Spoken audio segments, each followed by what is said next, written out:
Good morning, Greater Latrobe. From the WCAT-TV studio, I'm your host, Abby Williams. Seniors and juniors, if you would like to be a 6th grade camp counselor, applications are available in the main office. Counselors are needed in the following areas: general group counselors, certified lifeguards, art, and fishing.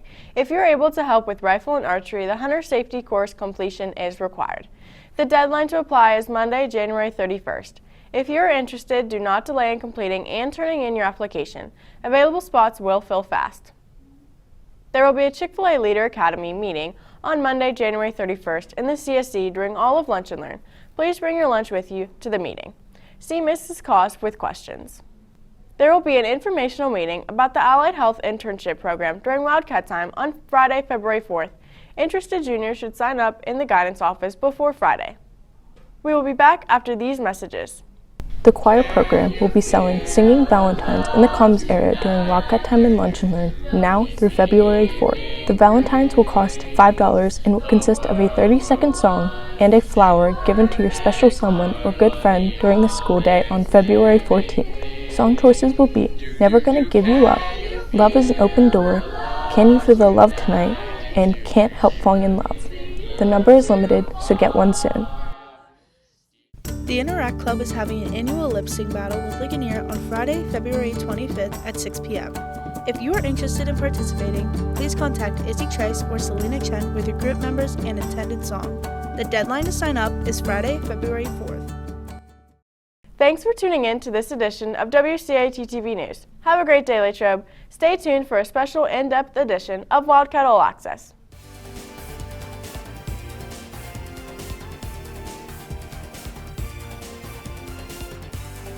Good morning, Greater Latrobe. Welcome to Wildcat All Access, where we bring you news from all your Greater Latrobe sports teams. The girls basketball team continues to rack up key wins against quality section opponents. The girls are first in seed in Section 4-5A with a record of 7-0 and 11-2 overall. On January 13th, the Lady Cats soundly defeated the Gateway Gators by a score of 63-35. In that game, sophomore Ellie Snyder led the way with 17 points, with 15 of them coming from behind the arc. And Rafferty also contributed with a solid 14 points. On January 20th, the girls put up a season-high record of points against a quality Woodland Hills team to squeeze off a 76-65 victory. Ellie Snyder impressively put up 20 points, and Camille Dominic finished with 18 points and made 5 of 6 three-pointers. In the ensuing game against Penn Hills, the girls pounded on the Indians with a final score of 69-36. 3 players reached double figures for Greater Latrobe. Ellie Snyder led the trio in points with 21, Emma Blair totaled 20 points, and Josie Stragus finished with 14. On Wednesday night, the girls traveled to Woodland Hills to battle the Wolverines again. In that game, the girls defeated the Wolves by a score of 56-45. Emma Blair led the way with 20 points, and Ellie Snyder contributed 13 points to keep the Cats undefeated in section play. Success has been a common theme with the girls basketball team this year. Sports reporter Ben Hamby spoke to some of the players about how they prepared for the season. The girls basketball team are coming in as defending section champs. With experience and returning players that can guide the team, the question is, can they continue that success? To continue the winning mentality, the team has spent time together to develop a bond well before the season started. The players think it is a key factor towards their success. Over the summer, we went to Myrtle Beach for a team camp, and we had lots of fun there, and we went undefeated. It was a great start to the season and getting great chemistry right off the bat. We had a nice long 12-hour car ride together where we all made a lot of memories, and then stayed in rooms with each other, went to breakfast every single morning, and it really made us all a lot closer. And we're just hoping to carry that on to the season. Seniors Bailey Watson and Anna Rafferty have been key contributors over the past 3 years. They have taken on the role of leading this team. So for our steps to kind of achieve our goal, we're just trying to work really hard in practice, and even in games, like, you practice how you play. So just taking practice as seriously as we can, and obviously we want to have fun together. I think my team gets along great. We all have great relationships. We're always having a good laugh in the locker room before and after the games. Having a good relationship with my teammates helps for great team chemistry on the court, and we all play well together, and we're able to give each other advice and criticism without taking it too harshly. After last year's success, the team identified goals to continue that momentum. We're hoping to do just as well this year as last year, and we're working on creating good team chemistry this year. Obviously, we want to try to win the section again, but just taking it game by game and working better as a team. Just take care of the ball, not force any turnovers, shoot well from the free throw line. I think just taking that to like the next level will really help us go as far as we can. Other than the two seniors, the Wildcats are hoping for their young players to contribute. My goals for this season is to try as hard as I can and make sure my effort is always 110% because I really think that everyone leaving last year and they need new players, and me having a year off is going to affect us, and I really want to be an asset to the team. The seniors have always inspired me to become a better player and help me improve. I really hope I can make that impact when I'm a senior. As the team moves forward, the seniors and the supporting players will look to achieve their goals. That being said, this team puts in work day in and day out, and the sky's the limit. Reporting for WCAT-TV News, I'm Ben Hamady. Thanks, Ben. Good luck to the girls in their chase to become back-to-back section champs. Continue on the court, we go to Nate Roth with an update on the boys basketball team. Thanks, Luke. On January 14th, the boys faced Gateway, falling to them 82-60 with Chase Sickenberg leading the scoring with 16 and Landon Butler right behind him with 11. Last 2 days, the boys played a tough Kiski team, falling to them 77-51 with Landon Butler leading the scoring with 21 points. The team then went on to face Woodland Hills last Friday, coming up with a huge upset, 77-66, with Butler contributing a big 35-point game to upset the Wolverines. This past Tuesday, the boys played a tough Penn Hills team, dropping to them 87-44, with Butler contributing 19. With a young team this year, the training in the gym has become critical to their development. Here's reporter Ramaya Henderson with more. Latrobe has a history in boys basketball, and this year they are striving to continue that legacy. Even with a challenging start to the season, giving up is never an option. It all comes down to a strong team mindset as they step onto the court. I think that everyone needs to stay positive, keep their head up, and always help each other up on the court and play their hardest. Before any practice drills, the boys participate in cardio exercise. From jump rope to Vertimax, all are beneficial towards improving their individual performance. They then shoot around with each other, which is an enjoyable time during practice. However, the drills that take place during practice are what helps them to excel. We do the 2-minute drill, which is 30 seconds each of layups, then bank shots, and straight in. And then we do reverse layups. This helps us improve our individual shots, get better each day. Nothing beats winning on your home court, and the team's mindset during practice translates onto the floor. The team puts an incredible amount of work and effort behind the scenes in order to get to that feeling of adrenaline when they run out at the beginning of a game. The end goal is always the same, but the effort during practice translates to game day. These guys are keeping their heads up and working hard to reach their goals, and we will continue to follow their journey. Reporting for WCAT-TV, I'm Ramaya Henderson. Thanks, Ramaya. Over to the pool, the swimming and diving team is focused on achieving WPIAL qualifying times and scores. We go to Dina Peru for an update. Thanks, Luke. The swimming and diving team has been off to a great start this season. On January 13th, the girls defeated Collinsville with a score of 93-80, and the boys won with a score of 87-71. WPIA qualifiers include Lauren Bell in the 100 free, Hannah Poloski in diving, Julian Zoot in the 200 medley relay and 50 free, as well as Charlie Karate in the 200 free relay.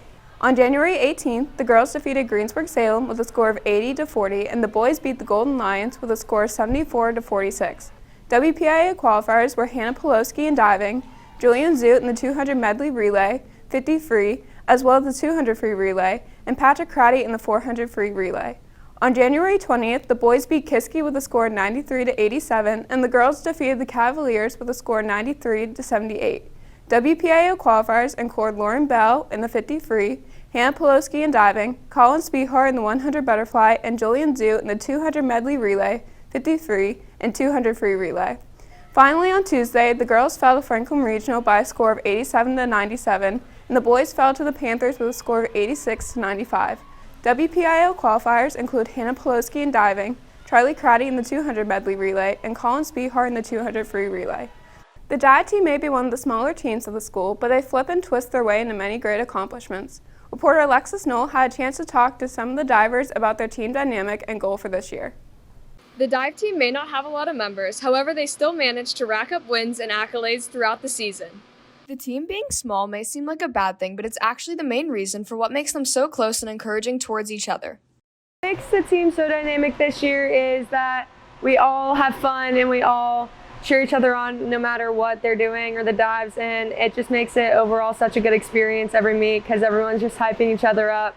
The bond the team shares is very tight. They are always there for each other, and there is only really one word to describe this special team. One word to describe the diving team is uplifting. Every meet, we are the loudest, most obnoxious team there is, but we like to hype each other up and really cheer when everyone's diving. Even with all the fun the dive team has, they still have a focused mindset on the competition, and they are ready to come out on top. The overall goal for this year, I'd say, is for everyone to make whip eels. All the minor and major goals all point toward the focus of the season, which is whip eels. The process of making it can take large steps and involve putting many hours on the board. To qualify for whip eels, we need to get new dives so we can get a higher DD and we can get higher scores. With 2 former qualifiers, they know what kind of competition they will be going into at the big meet and what is needed to win. Whip eels last year, I feel like it was really weird because of all the restrictions with COVID and everything. And coming back this year, I know my competition and I know what I have to do to be better and to place higher. So I feel like I'm really looking forward to competing at whip eels, and I think it'll be a lot better this year than it was last year. The team looks to leave their mark at the Whip Eel Championships in February. Reporting for WCAT-TV, I'm Alexis Knoll. The bowling team also faced some WCCA competition this week. Here's Richard Hillwig with more. The bowling team took part in the first ever Westmoreland County Coaches Association bowling tournament on Monday. Out of 7 schools in the county that participated, the boys team took home the first place trophy. The boys had a score of 3,094, followed by Hempfield with a score of 3,042. The girls finished with a score of 2,276, which placed them third behind Penn Trafford with a score of 2,423, and Kiski with a score of 2,416. James Gatto led the way in the tournament with an impressive score of 696, taking first place. Alex Brubaker finished third, Robbie Phillips placed 7th, Jason Markowski placed 8th, and Cole Pfeiffer finished 10th. For the girls, Aiden Leone placed 5th with a score of 537, Vanessa McMichael placed 6th with a score of 509. The team took on Penn Trafford on Wednesday and recognized their seniors on their senior night. The boys won by the score of 7-0, and the girls won their first 2 games, adding the total pin score and tied the last game. That was the Lady Warriors' first loss of the season. Most notably, in the first game, Alex Brubaker was 1 pin shy of recording a perfect game, but that performance helped secure the win. Brubaker also had a series score of 732, with James Gatto behind him with a score of 650. The girls had several strong performances, the main one being Kaylee Zuzak with a score of 638, followed by Vanessa McMichael with a 631, and Aiden Leone with a 611. The team will face off against Hempfield next Wednesday. While the bowling team is in its infancy, they are winning like an experienced team in the WPIBL. Reporter McKenna Yetzi explores the development of this team. Greater Latrobe bowling team has been seen as a school sport for only 2 years, but they've been making their mark in a WIPBL competition. Head coach Ed Zuzak owns Lincoln Lanes, and with the help of students and parents, he helped to make the school sport a reality. There was a lot of interest from parents and young bowlers as well. With a lot of work of a lot of good people, we put it together. There's a lot of high schools in the area that have high school teams as well.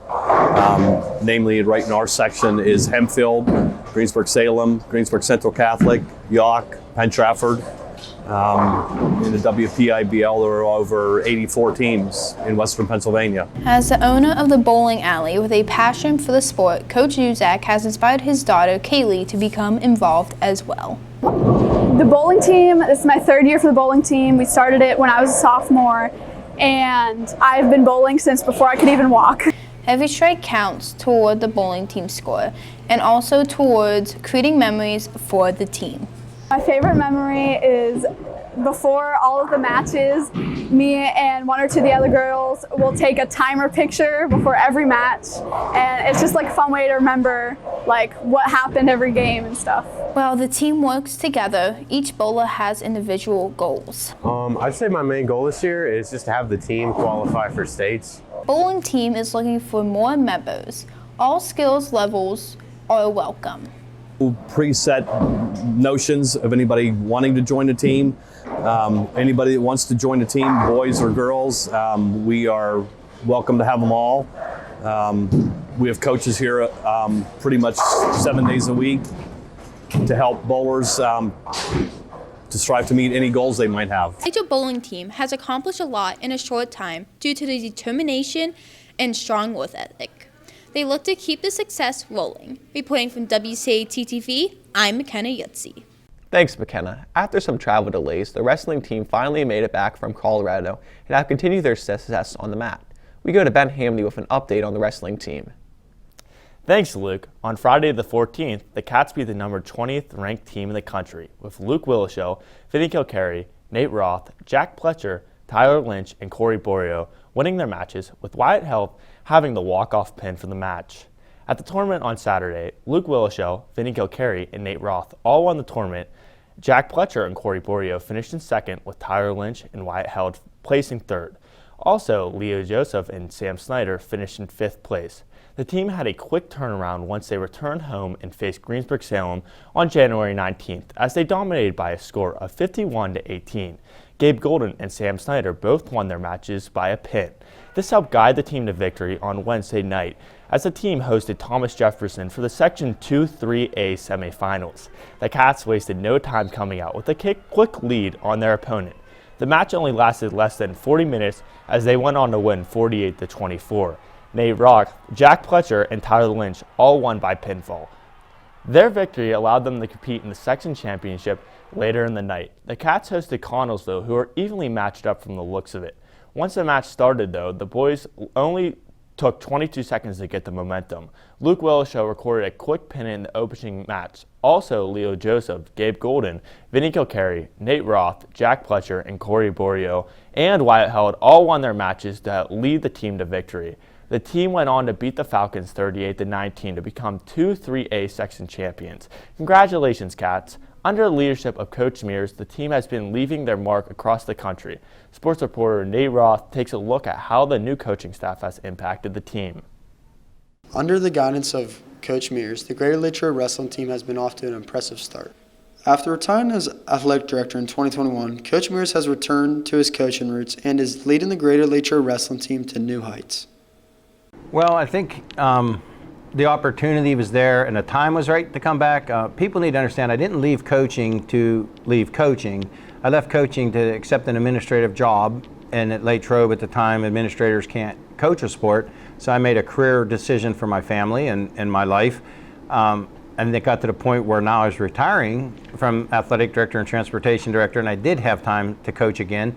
And it's always been my passion and first love. And honestly, a son in a program was a big piece of it, and I just felt I had something to offer that could help the program, and that's pretty much the motivational thing that drove me to say, maybe it's time to come back. The core of this team was already very good. I mean, only a fool would say that you made all these kids this good in a year and a half. They do a lot of individual training. They're hardworking guys. They're excellent students. I think the one thing I would like to think I've added was a year-round commitment to the kids. We lift all summer. We do freestyle. We travel in the summer as a club team, the Countryside Kids or Young Guns or Quest. And we try to travel enough to keep wrestling the kids that don't do any other sports. And I think that year-round lifting and training shows up in the season, because really I say the season should just show what you've done in the off-season, because everyone's getting coached once the season starts. So I believe the piece I've brought is a very intense off-season approach, and I think that shows up then in the in-season. In his second season, Coach Mears has already made a strong impact on the wrestlers in life and on the mat. Coach Mears has done a lot for me, and he's really brought the team together. Coach Mears really helped the whole team out, really with the whole team morality and us all coming together and just having a good time out there. He's helped me with a lot of the more weight side of it, and he's also helped me control my different techniques and just kind of fine-tuning a lot of the stuff I've already brought kind of to the table. The team entered the season with high expectations and have been leaving their mark in meets and across the country. We've set a lot of goals, both as individuals and as a team. We firmly believe that we want to be in the Giant Center, wrestling as a team, as one of the top 4 teams in the WPAL for the state dual championships. We believe that we have a shot to be in the top 2 of the WPAL if we wrestle really well. We did set goals. We'd like to be the county champs and the section champs, and we're working towards those goals. But at the end of the day, it's an individual sport. And once we get back from the team things, hopefully, we will shift gears to individuals. And I believe this team possesses the talent to send 4, 5, or 6 kids to the state championships individually, and that would be something fun to culminate at the end of the year. And at the end of the day, that's what wrestling's about. You know, at the end of the day, it's an individual sport, and did you make it to states? And these kids are all working towards it collectively as a team, and then we'll shift gears to an individual, but it'll be a journey for sure. The Greater Latrobe wrestling team looks to continue their success throughout the postseason. Reporting for WCAT-TV, I am Nate Roth. The team is back in action next Wednesday for the WPIAL tournament. Back to you, Luke. Thanks, Ben. While the wrestling team braved the snow in Colorado, back in PA, the hockey team was dealing with teams on the ice. Here is reporter Maya Henderson for an update on the hockey team. Thanks, Luke. The ice hockey team is on a 2-game winning streak with a win against Montour 2-1 and their most recent win against Butler by the score of 5-1. They are currently 7-7. Vinny Amatucci was in goal against Butler. Goal scorers include Nick Manalakis, Dylan Morris, Ethan Elias, Peyton Myers, and Fletcher Harvey. As for the Montour game, Evan Jarvis was in goal, and goals came from J.D. Robinson and Nick Manalakis. While the season has presented challenges, reporter Nick Manalakis spoke to some of the players on how they were focusing on team goals this year. The ice hockey team has had a very rough start, but despite that, they're still looking to push for a playoff spot. When the team plays in an intense style, they can win any game, but when they don't, they can sometimes fall apart. I think we need to work on our neutral zone, getting the puck in quicker, and then crashing the puck in front of the net more. The ice hockey program has been very successful over the past 15 years, making the playoffs every year and winning multiple Penn's Cups and state championships. So the pressure is high to keep that winning tradition. Are you happy with how the season has gone so far? I am not. We're below 500 at this moment. The team had faced similar challenges last year by having a rough start by going 2-5, but they won 8 out of the last 10 to make the playoffs. Most of the games that they have been in over the past 2 years have been tight, so they know what it takes to play a full 51 minutes. We need to be more consistent on the ice and during practices. This group has struggled offensively after losing a leading goal scorer, Alex Saul, so they have relied on other aspects of the game to carry them through. This year, as an individual, I would like to work on being vocal on the ice and communicating to my teammates.